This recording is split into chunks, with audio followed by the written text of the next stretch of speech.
In our last lecture, we are looking at the nature of human beings. We looked at the different theories. We looked at the behaviors, how they look at human beings, that human beings are perversive, mechanistic, and they tend to do things how they look at others. And they are born tabula rasa, so the environment does a lot. We look at the psychoanalytic theory, cognitive theory, and humanist theory of personality development and how human beings are.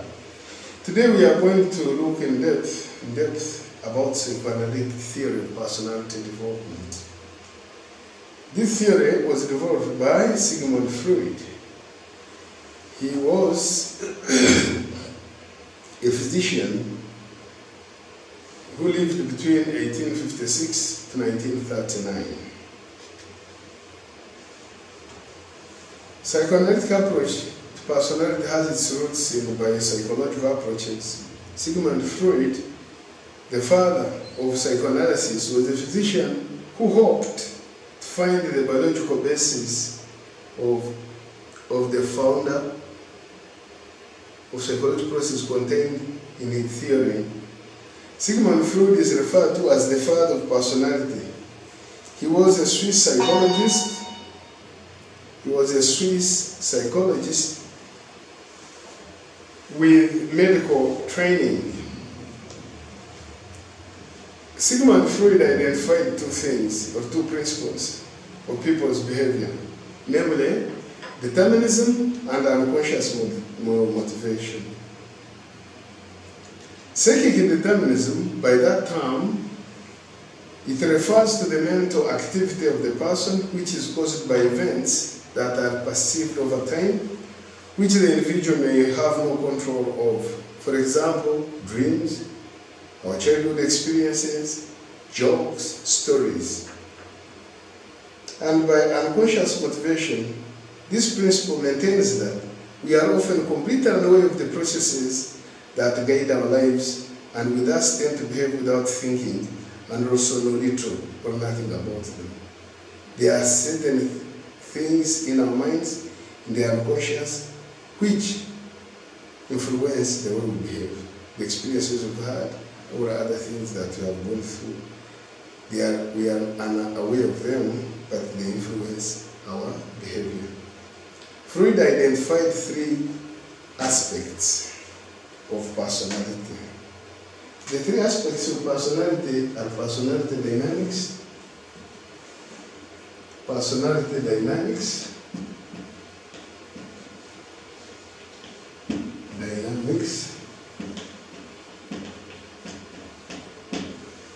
then personality structure,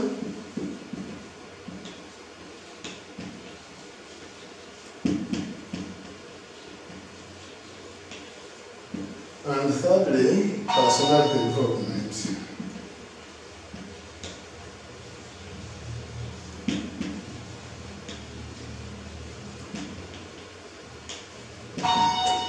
Personality development. Under personality dynamics, he identified two things in a human being. And what are those two things? We have what we call survival instincts, and he named those eros. Survival instincts, we call them eros. These are instincts which drive our behavior.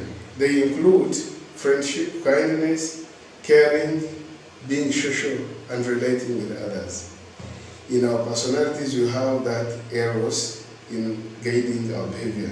Then you looked also at another one, thanatos, which refers to the destructive behaviors, or what we call death instincts. These are feelings of being aggressive, being arrogant, being violent, being disobedient, and having suicidal tendencies. He identified three levels of consciousness or awareness. We have the conscious, the preconscious, and the unconscious. Freud believed that there are three levels of awareness in consciousness. The conscious, the preconscious and the unconscious. The conscious is of whatever a person is aware of at any given moment. A thought, a feeling, a sensation, a memory at that moment. What you are feeling, what you are hearing, whatever is what we call conscious. When you shift attention from the current thing you are dealing with, the content of the conscious also changes. Like here I am presenting this lecture. If I leave the lecture room and go to another place, my consciousness changes because I'm going to meet different things. Then the preconscious.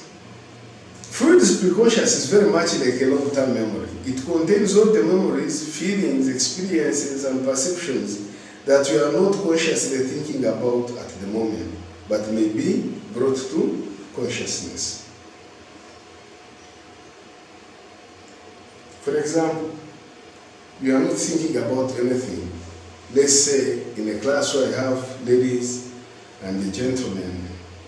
Some ladies have experienced bad situations with men.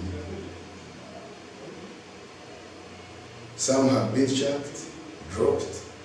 If I talk about the name of a man who chucked you or who wanted to rape you, immediately it will come. But at the moment, you're not thinking about it.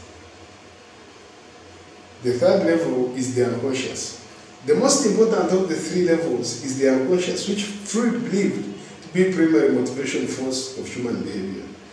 The unconscious holds memories or that once were conscious but were so unpleasant or anxiety-provoking that were repressed.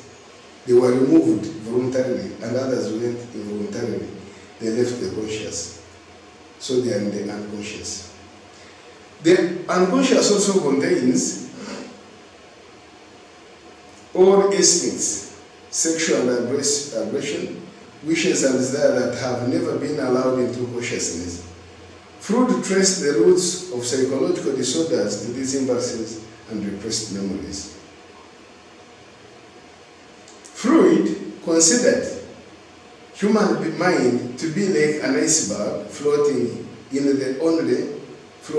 water, and only its tip rising above water surface, while the great mass of it is deep in water.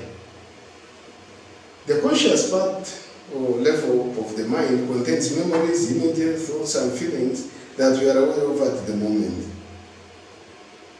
But they can be brought awareness if we are reminded. He identified personality structure, as we said. The personality dynamics are seen. Now we look at personality structure.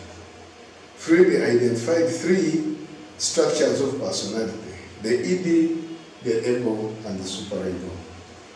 He identifies the id, the ego, and the superego.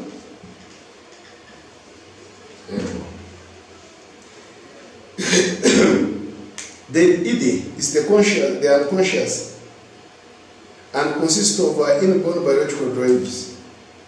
It demands immediate gratification of drives, most notably sex and reaction or aggression towards people. The id obeys the principle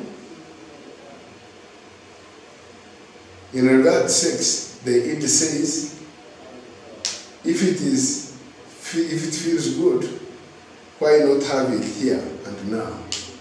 So id follows the pleasure principle. It wants to have the drives gratified immediately. Through life experiences, we learn that acting on every sexual and aggressive impulse is socially maladaptive. As a consequence, each of us develops an ego. The ego obeys the reality principle, directing us to express sexual and aggressive impulses in socially acceptable ways. In regard to sex, the ego says, not now, later. Not now, later. You may find yourself with a lady in a room, and if you want to have sex with this person, the windows are open, but there are no people around. The id will tell you, no, let's have it here, it's a quickie, no problem. But the ego will say, no, this is not the best thing to do. Simply because that one is not your wife.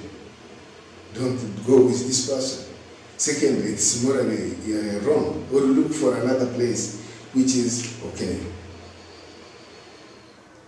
The id, the superego counteracts the ego and says no, counteracts rather the id, which is concerned only with immediate gratification, and the ego which is concerned only with adapting to reality. The superego acts as our moral guide. It contains the conscience which makes us feel guilty for doing or thinking wrong, and the ego ideas which makes us feel good for doing or thinking right. In regards to sex, the superego says, not now, wait until you are married. Let me prudently present my suggestion for sex to this cute girl. The id always seeks immediate gratification for instinctual impulses regardless of the consequences. It does not care about the existing law or social customs or the environment. But the superego will say, no, it is not right. He will ask you, is it right? Why should we do this? Is this the right place? Freud identified personality development and the stages of personality development. He identified 5 stages of personality development. 5 stages of personality development. For Freud, the first 5 or 6 years of life are very crucial in determining an individual's personality. According to behavioral changes during the early years,